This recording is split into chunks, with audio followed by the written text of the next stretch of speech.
Welcome to the Health Fix podcast, where health junkies get their weekly fix of tips, tools, and techniques to have limitless energy, sharp minds, and fit physiques for life. Hey, health junkies. On this episode of the Health Fix podcast, you get me, Dr. Jannine Krause. Today I'm going to be talking about symptoms of aging, like noticing that your skin looks a little bit drier all over, or you're noticing some fine lines and wrinkles, and you look in the mirror and you're like, who is that looking back at me? Yes. Maybe you're noticing you're aging fast. You're feeling like your joints are sore. You're just achier than normal. You're getting out of bed and feeling a little stiffer. That energy isn't there. You're not sleeping as soundly as you used to. You're waking up multiple times a night. Maybe you got to run to the bathroom. If this sounds like you, this podcast is for you. So, interesting concept. And I'm going to be talking about aging through the lens of Chinese medicine in this podcast because I find it fascinating. So every 7 years, we go through an energetic change. We go through a transformation of sorts. And what's fascinating is for women, the age of 49 is a 7-year cycle. And every 7 years, these physiologic changes happen, energy shifts, different types of things are going on in the body every 7 years. And 49, of course, is a big one because it's coming on 50, the big 5-0. And whether you've already hit the big 5-0 or you're into the big 6-0 or you just hit 40, here's the thing. Every 7 years, there's a transformation. So we could take advantage of this and we could see it in like a really cool light. And as of the time of this recording of the podcast, I am 48 years old. And so I am thinking about, okay, 7 years, we've got some change. And what's also fascinating is in the year 2025, moving into 2026, we finished a 9-year cycle. And a 9-year cycle is a cycle of transformation and change as well when it comes to your environment, what's going on in the world, things of that nature. So if you're tracking with a 7-year change coming up on being 49 and we just went through 2025 and you're feeling like you're aging faster than ever before, I feel you. There's a lot going on. Know that. It's happening, and that's okay. So with this transition of getting older, what does getting older to Chinese medicine mean? Like how does it kind of play out? Well, one of the big things is something called yin energy. So we have yang, which is fiery energy, and we have yin, which is cooling energy. And the cooling energy is what we start to decline on as we get older, men and women. But in particular, we talk a lot about menopause and perimenopause and really this drying out of our tissues, right? The eyes start to get dry. Sometimes the hair gets dry. Sometimes the skin, like I mentioned, dries. We get wrinkles with that drying. We get that crepey look. And we also talk about night sweats and insomnia, and these are all yin deficiency components, especially when you're thinking about hot flashes, this internal heat coming up. That is your body not being able to cool you. And what's even more and fun to think about is so this balance of yin and yang. As we get older, our kidney qi declines. So kidney qi is, we're born with something called jing qi. Jing qi is like our reserves. But kidney qi is like our batteries, what we can build up, what we can store in a day, what we can conserve. And if we've been living a fast lifestyle, we've been go, do, fill up the schedule, well, the kidney qi will decline because your batteries decline. If someone comes into me and says, Doc, I'm really tired, I'm going to be like, okay, what's draining your batteries? I ask myself the same thing. And some days I will notice now as I'm getting older, I do get a little tireder, a little faster. And what that is, getting tired or faster means we've depleted our kidney qi a little bit. The good news is we can replenish it. And so kidney qi, being our batteries, it comes with an element. The organs come with elements in Chinese medicine, and water is the element of kidneys. And what goes with kidney qi is heart qi. So the element of the heart, fire. Well, fire is yang, right? The heart is a yang energy. The kidney's yin energy. If we're depleting our water and our fluid, our yin, we can't put water out on fires.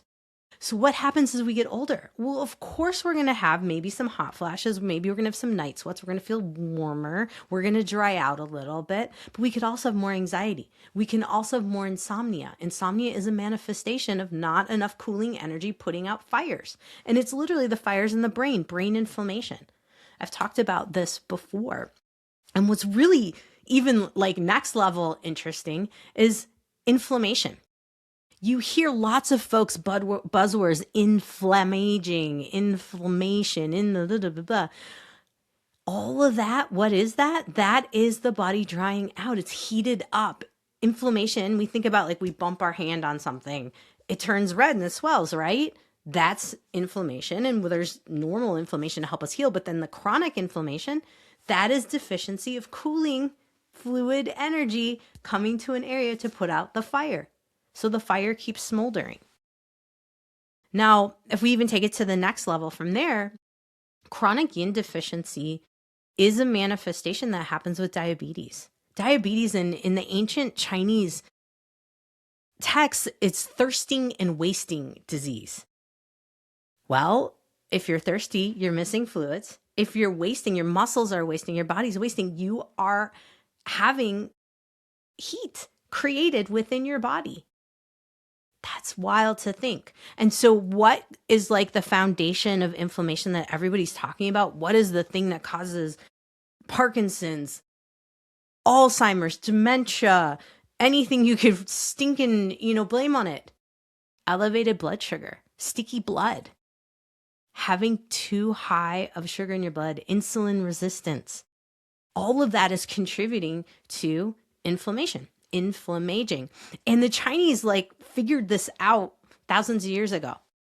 And why are we just talking about it now? Well, I don't know, but here I am. And I'm wanting to bridge this gap between Western medicine's version of aging and ancient thought process on aging. It's very similar. But the cool part about Chinese medicine that I love so much that we tend to try to complicate and we don't have to, yin, cooling, yang, fire. You're aging faster because you're depleting your cooling energy. But not only that, you're cooling fluid energy. What comes with fluid? Circulation. So you can sum up aging as poor circulation and lots of heat in the body. And you can reduce both of those things by doing a lot of things that you already know, but a couple things I'm going to talk about today that can really help out.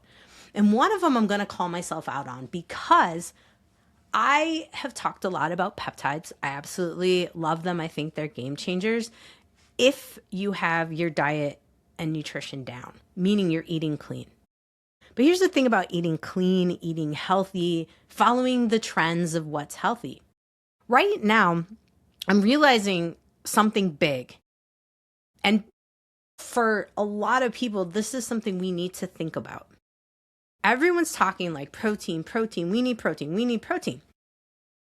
And different gurus will give you different amounts of protein. Well, in my journey of just kind of being an N of one and experimenting with things, I've realized that I don't need copious amounts of protein like I thought I did. In fact, my body is less inflamed when I don't have these copious amounts of protein. And when I say copious, I'm talking about 40 grams per meal. So 120 to 150 grams of protein a day would be what one would think of in terms of someone who weightlifts, someone in the body stature of mine, someone that weighs somewhere between 130 and 140 pounds. But here's the crazy thing. So since I have microdosed tirzepatide and cycled it, I've noticed that when I eat less, I actually really do feel better. And a lot of folks can argue this and say that, oh, well, if your metabolism was truly fired up, you could eat more. Maybe. But here's the thing. What if I'm fine eating what I am, I'm not losing muscle, and I feel good? We have to be questioning these kind of things. Because there are so many guidelines with which we are told, oh, wait, you're doing it wrong. You need more protein. Or, oh, wait, you're doing this wrong. You need more. And I'm guilty of telling people this and confusing my own self. But what if you're okay? Like, what if you feel good in terms of how you're eating? What if when you overeat, and let's say meat proteins, let's say animal proteins, what if you overeat animal proteins and you don't feel good? This is something to really consider. And this is something I discovered. It's also one of the big things that a lot of folks are talking about when we go into perimenopause, menopause, andropause, if you will. We need more fiber.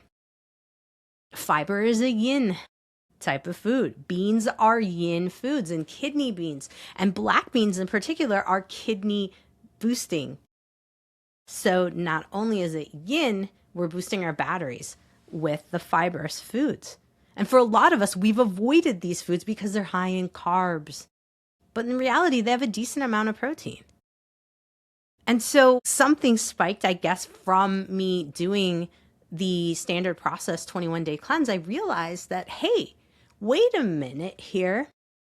I actually feel better eating less animal protein and some plant-based protein.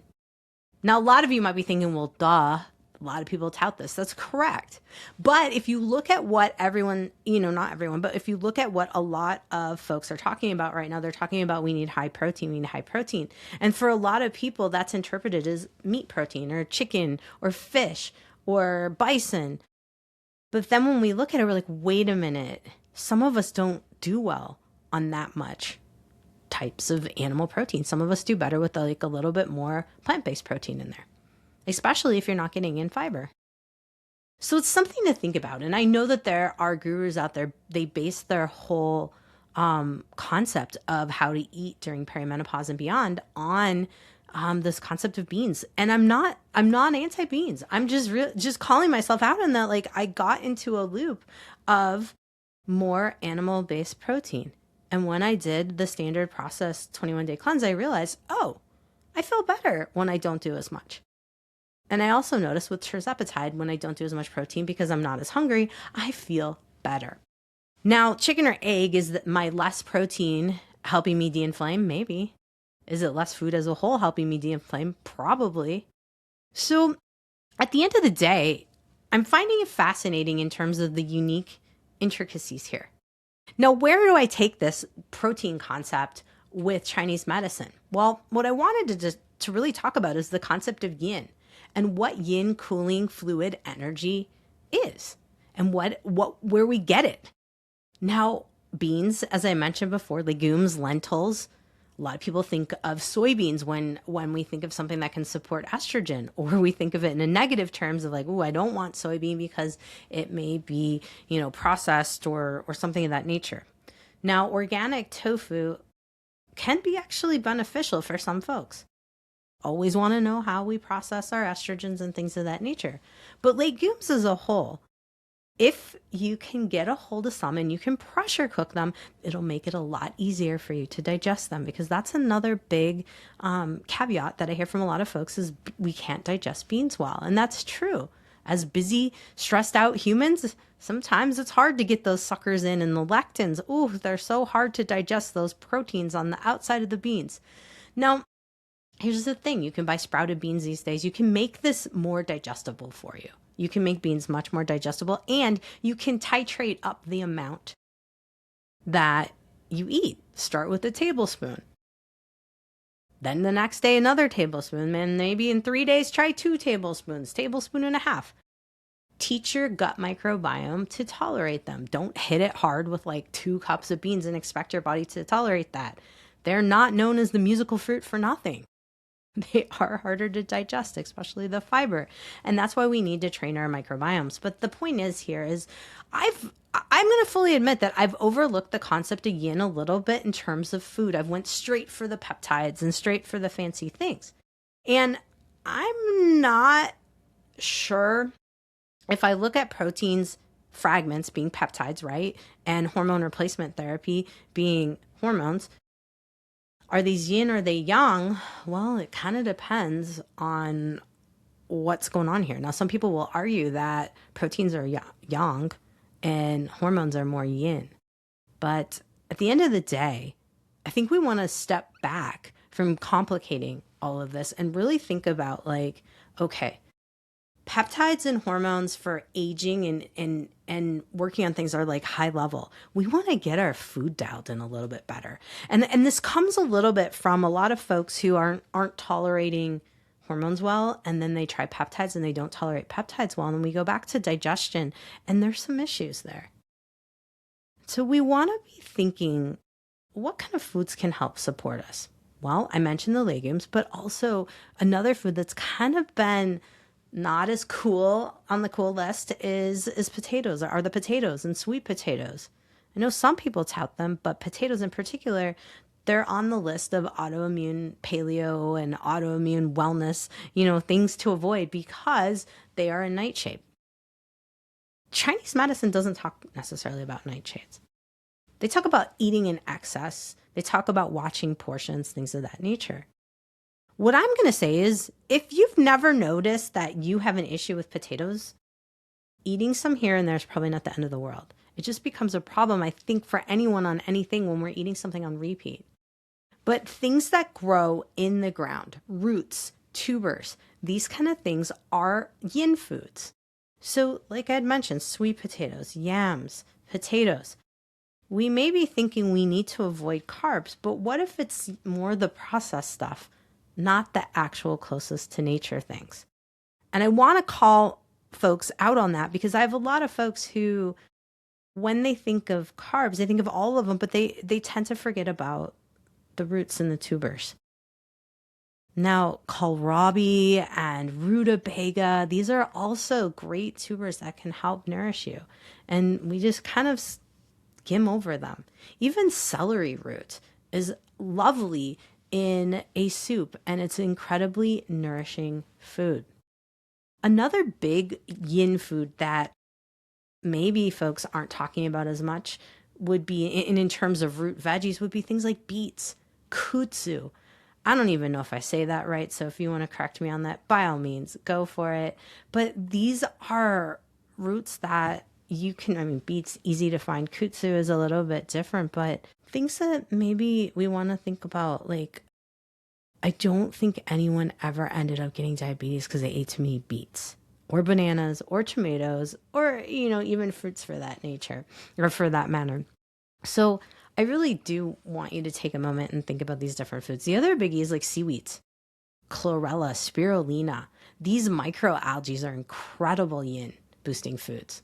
I had the owner of Energy Bits on probably over a year or two ago now, but Energy Bits are incredible chlorella and spirulina based little bits of microalgae that are incredible for your yin. And they have lots of minerals in them as well. And, it's also why green drinks like AG1 and different ones out there are so popular. They do boost your yin, cooling, and just vital energy.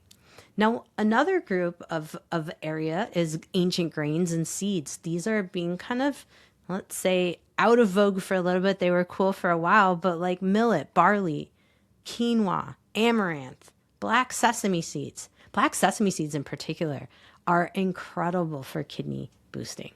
Rice, barley, and barley gets a bad rap because it's a gluten-based grain. In Chinese medicine, even wheat and wheat germ are considered nutritive. But here's the thing.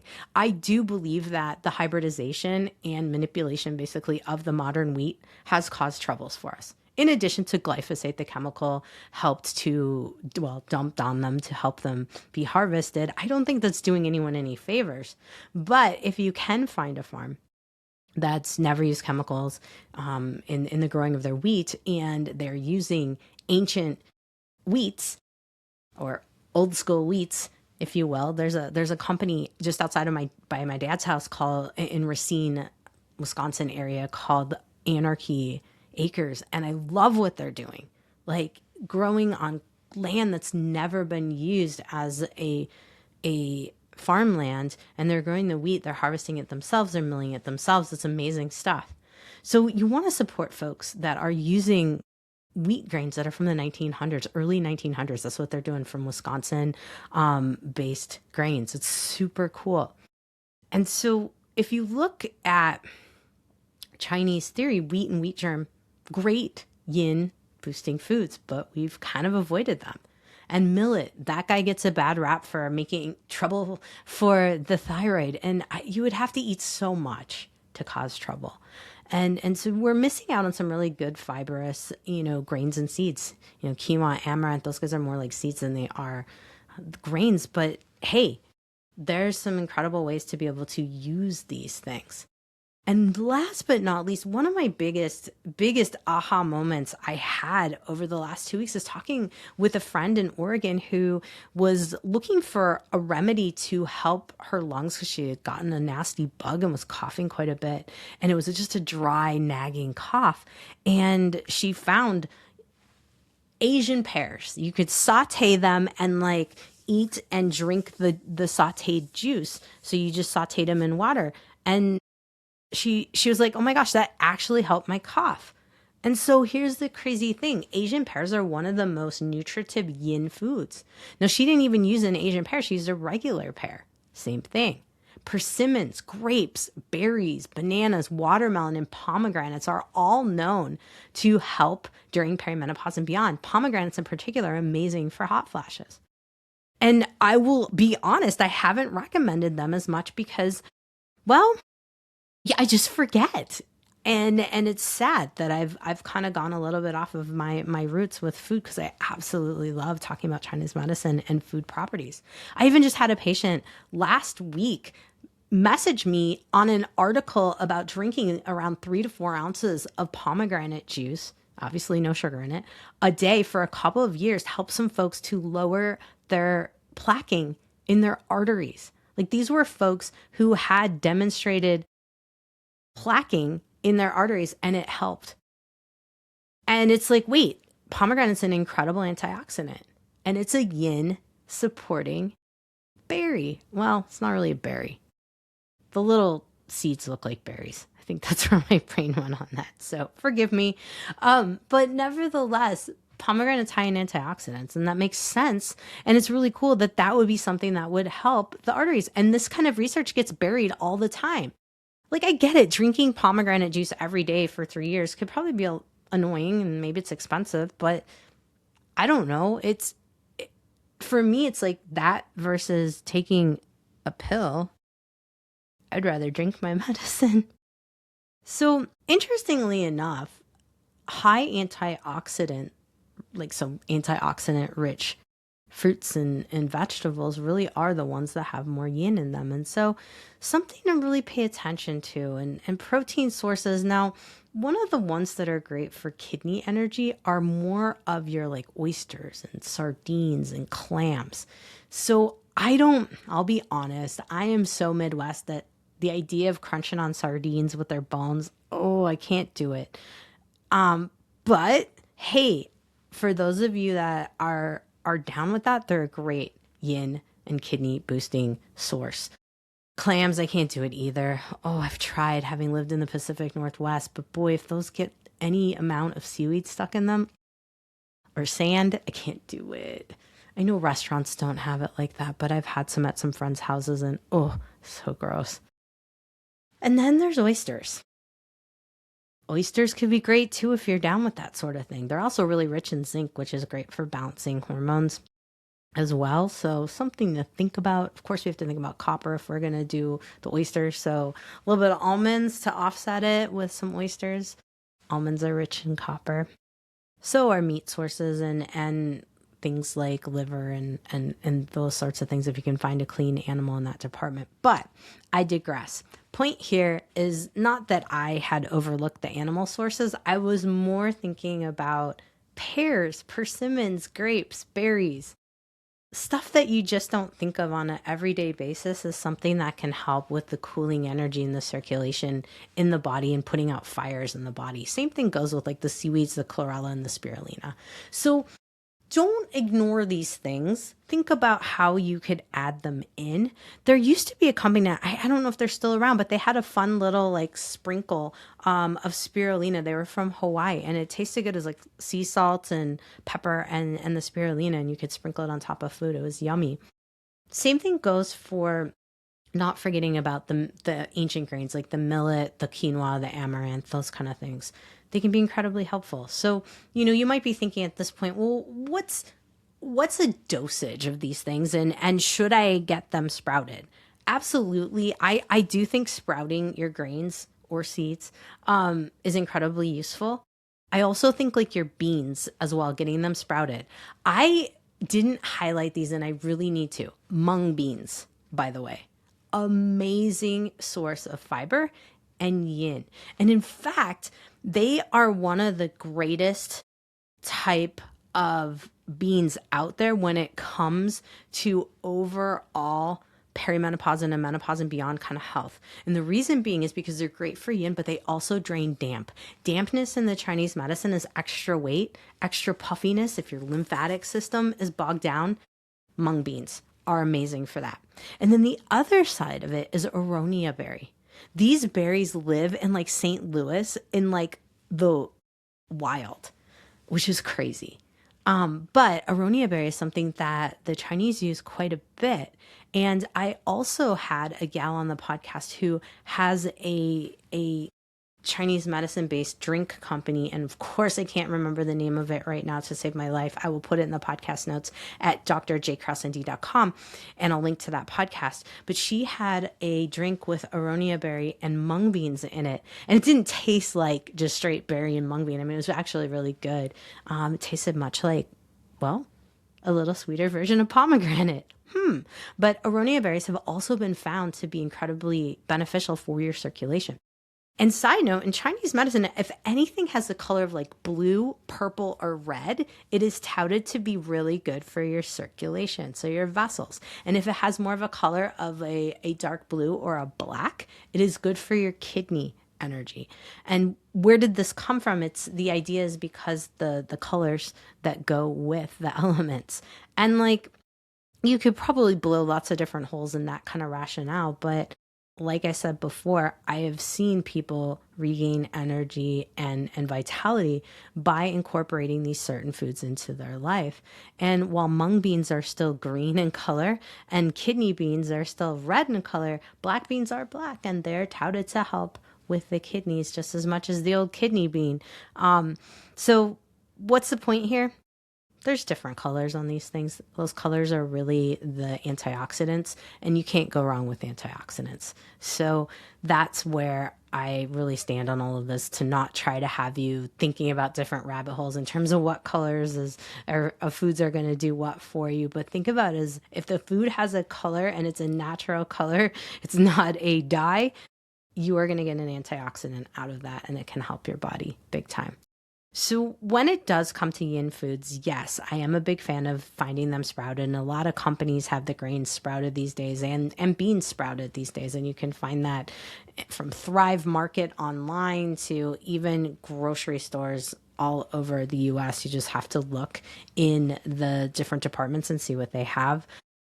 More often than not, you're going to find it more on the West Coast than you do in the Midwest. So if you're in the Midwest and you've perused your grocery stores and you can't find sprouted things, go to Thrive Market, go to Amazon. You'll find sprouted grains. You'll find everything from sprouted rice to sprouted millet and quinoa and all the things. So why am I so big on sprouting? Because your digestive system does better when things are sprouted. And back in ancient times, they would sprout these grains and things before they did eat them. And then, modern lifestyle, it's kind of a pain in the butt when it's like, you read the label, it's like, wash the beans and then soak them for a certain amount of time. And you're like, I'm just going to cook these and hope everything goes well. Well, it's better if you buy them sprouted, because then they're kind of pre-digested for you. Of course, taking care of your gut is a big deal, and that's one of the ways. And that's really what we want to be thinking about through the lens of Chinese medicine, but also what you hear every day from folks talking about, taking care of your gut. You do want to make sure that you are paying attention to, one, portions that serve you. And so back to what I was mentioning before about me realizing I was eating way more protein than my body really wanted or could handle. And this may be why some people do gain weight when they're trying to eat more protein and eat healthier. Their body just simply can't digest that food. Now, you've probably heard me in previous podcasts if you've been listening for a while, well, take some digestive enzymes to help you out. Okay, you could. Absolutely. But let's look at this here. Do you want to be taking supplements before every single meal? I don't know about you all, but I'm going to be 100% honest. I'm getting sick of taking a lot of supplements. And if I have to take something before each meal, that's getting to be annoying now. And if I look at it, if I can slow down on the portion that I eat, is that a bad thing? As long as my meals are nutrient dense. If my portions are less, is that a bad thing? I don't think so. I look at my dad, who's going to be 90 this year, and he eats small portions. And if I'm making food for him, he's going to be eating a lot better than what he eats on his own when he's left to his own devices. But if you look at the blue zones, you look at how meals are structured. As you know, you're looking at, say, an Asian style meal, or you're looking at even meals in Sardinia, which is considered one of the blue zone areas. They're very balanced in terms of the grains, legumes, veggies, and this is and meat and proteins. And this is why I think the Mediterranean diet really is a nice, well-rounded diet. It's got a lot of antioxidants, got a lot of oils coming from fish, which is another yin boosting food. It's got grains, it has tubers. And so the truth is like, yeah, if I look at Mediterranean diet, it does fit the yin supporting the cooling, the blood flow, all of that for your body. The key kicker here is how much do you really need? And this is where I've loved using tirzepatide as a teacher to help me to regulate my portions and be like, whoa, girl, you're eating way too much. And I really think now, looking at everything, I was probably eating like a portion to a portion and a half too much for myself now. I've also noticed that the less you beat up on your gut, and the Chinese will talk about this too, stopping eating when you're about 80% full. And for a lot of people, they look at me like deer in the headlights, like, what? I don't know what. I don't know how to feel full. You might have to teach yourself. And that's where I would say things like tirzepatide can come in and help you as a teacher.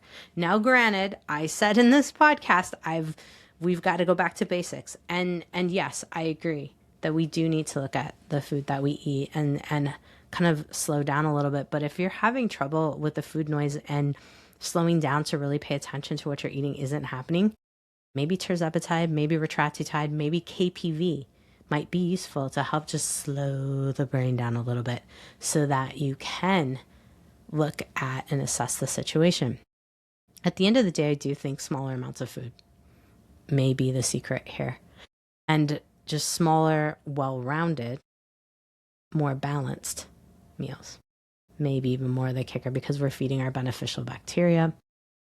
Now, another thing about potatoes, they're yin food, but you can also make them in the style that you're going to make potato salad, and that creates resistant starch, which is something that your beneficial bacteria really love to use to eat to grow your good bacteria. Now, plantain flour or ripe banana peels, yes, they're actually edible and nutritious. You can throw them into smoothies and things of that nature as long as you got a good blender. Interesting. Right? And you can feed your beneficial bacteria with these things. So targeting your beneficial bacteria in ways that maybe you haven't thought about before, using foods that are more yin boosting. Because remember, I said bananas are a yin food. Potatoes, yin food. Something to this here. All right. Now, another side note to food is, in one of the things that, we're always told, like, oh, sugar's bad, avoid sugar, avoid processed foods, avoid chocolate in excess, avoid excessive fruit. Why? Bacteria and yeast can live off of excessive amounts of these things. But here's the other kicker on it. Too much chocolate can be yang inducing, fire inducing. Why? Because there's caffeine in it. I've often noticed that if I eat too much chocolate, like I go on a chocolate bar binge and I'm like, oh, this chocolate's so good, I'm gonna eat the whole bar. Well, I often get a headache. And I don't know about you all. I've heard from other patients that can be the case, or a stomach ache or things of that nature. But I've also noticed when someone relies on chocolate because it's like their favorite thing and they eat it every night, sometimes it is harder to get weight off. And I think about the caffeine and the yang fieriness. I think about the sugar in it. I also think about being addicted to sugars and maybe even alcohol. These are all yang and hot and fiery things. Processed foods are all considered to be fiery and hot and yang because they're easy to digest. We burn through them fast, but they also have dyes and stabilizers and things that anything chemical is going to be considered yang in the Chinese medicine space. And so just looking at food in general, it makes sense why we would want to be eating cleaner, but we want to be thinking about, okay, how do we get off the sugar?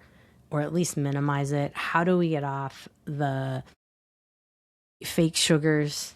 Those aren't going to be any better. How do we address this? And I think it's one of these things where it's one day at a time, and we're really taking a good inventory of what's going on. Also taking it through the lens of yang, because many folks will have poor night's sleep after processed food, after too much meat, after too much sugar, after too many grains. Take note. If you go out to dinner, what happens that night? You might be in a food coma when you first get home, but then you wake up at 2, 3 in the morning. Same thing goes with alcohol. So watch these things. Take note. It is so incredibly important to take note. What ends up being things that, quote, make us sick and give us illness? Too much sugar, diabetes, right? Or inflammation, joint pain, all yang. Too much caffeine, heart racing, things with the nervous system, all heat, heart. That is a yang organ, all of the hot stuff. So I want to make that connection for you that we want to be thinking about how we can keep that balance between the hot and fiery and the cool in check. I know for a long time, my mother-in-law was always like, oh, I'm going to have a glass of wine for dinner. And, because wine was always, considered good. And a lot of the people in the blue zones drank wine and this and that. But how much wine? The whole wine glass or just a little bit? Interesting concept. Try it out. See how much wine feels good and see how much doesn't if you're a wine drinker. What amount can you drink and not wake up at night? We're all different. So it's a fun and interesting conversation to think through in terms of what heats you up. There are so many women in my practice that we've cut out sugar, and guess what? They sleep through the night, or put sugary things earlier in the day and they sleep through the night. It's wild. Same thing with chocolate. It's mind-blowing when we go back to food. And so healthy aging really does start at looking at what's going on with the foods as a whole. You really, really do want to pay attention to the basics and don't skip over them and try to jump to the hormones or peptides as a band-aid. We really do need to dial down what's going on in our guts. And if we're looking at our guts, we have to look at how the bowels look. If we have dry stools, meaning like little pellets, like rabbit pellets, we're either dehydrated, so we're definitely drying out, or we need more yin cooling foods. We need more fiber. We need more beans. We need more seeds, grains, maybe spirulina, chlorella. We need to think about, because so many people I've given hormones and it hasn't changed their bowels at all. And tirzepatide and the peptides that are for weight loss, the GLP-1s or the GLP-3s, even the retatrutide, it's not going to help the bowels, unfortunately, in terms of making them more moist for most people. Some people do have looser bowels on tirzepatide, but it's few and far between. So we want to get the gut dialed in. And if you're going to be cycling peptides, each time you cycle off the peptides, work on the gut big time to help you. It's really important. So the other biggie with fluid and yin is movement, breath work, and Tai Chi and Qigong, and moving slowly in such a slow manner. You think that you're not, you're doing it. It's like so slow that you feel like it's just unnatural. I was recently challenged by my pal, Dr. Brianne Grogan, to move in a way, like an intuitive kind of dance move, but move incredibly slow. She's like, slower than you think you should. It was crazy. I actually went into like a like yoga pose or stretching because I realized I don't know how to actually move in a fluid manner very slowly unless I'm stretching or doing yoga. I don't know about you all, but something interesting to think about. And so this is why Tai Chi, Qigong, Kung Fu, a lot of the different martial arts, exercising martial arts, are so popular in Asian countries, is because it is helping with circulation. And it's helping with the qi and boosting kidney qi. So fascinating. And so I really encourage you to play a little bit with seeing how you could just take a moment, just kind of relax out and see if you can move some body part really slow, just where you're called to. Like maybe you've got aches or pains. For me, it's usually my right hip and my low back. If I can just move really slowly in my hip and just kind of do like a hip circle, or move just my hip joint a little bit and move slow, it's fascinating where the body's like, yes, right there. Okay, move right there at that angle. And you just kind of move to that point, and then you go a little bit, and then you go a little bit more. I don't know. It's fascinating, something to change your routine up a little bit when it comes to mobility. And, instead of just banging out like a foam rolling session, consider doing a little bit of intuitive like dance with your body to see where it wants to move and what joints want to move and in what directions and what manners. It's fascinating. And you'll have to try it a couple times if you're like me, because I'll be honest, I took like 3 times before I could really do it well. So thanks to Dr. Brian Grogan to really inspire me to do it. So I challenge you all to try it out and see what you think. So I have a guide that I created, kind of basically talking much off of what I've presented today, because I think it's really important to be able to have an actionable, like take-home guide from some of my podcasts, because I've been told I just spew a lot of information, and some of you may be driving, some of you may be walking while you're listening to this, and it's a little bit harder to take notes. And let's face it, there's a lot of podcasts to listen to, so trying to go back and listen to all the details, this just isn't going to happen. So I created a guide, Healthy Aging Through the Wisdom of Chinese Medicine. And so if you are interested in grabbing this guide, you can click the link in my podcast notes at drjkrauseND.com, or below here if you're watching on YouTube or anywhere you get your podcasts, and take a look at that and see what you think. I'd love to hear your comments, your thoughts. If there's anything that you found to be incredibly helpful, or if you are diving into Chinese medicine, you're like, I really love learning about this topic and I want to learn more, let me know. I love talking about Chinese medicine, and especially through the lens of healthy aging. And also, I talk a lot about peptides. Peptides are a volatile industry. And so if I end up not being on Instagram or social media, the best place to stay in touch and figure out what I'm up to is here on the podcast, and making sure that you can find out about masterclasses and things of that nature if you get on my email list. You can do that at drspelledout.JKRAUSEND.com. And that way you won't miss out if anything happens, just because it is that time where it's a little volatile with the peptides. But for now, seems that I can stay on Instagram, but you never know. So anyway, I hope that this has helped you to learn a little more about Chinese medicine, and I am here to keep putting things through on that level.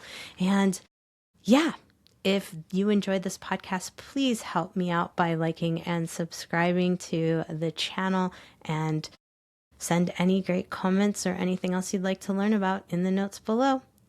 Thank you. Have a great day, whatever you're doing. Hey, fellow health junkie. Thanks for listening to the Health Fix podcast. If you enjoyed tuning in, please help support me to get the word out about the podcast. Subscribe, rate, and review, and just get that word out. Thanks again for listening.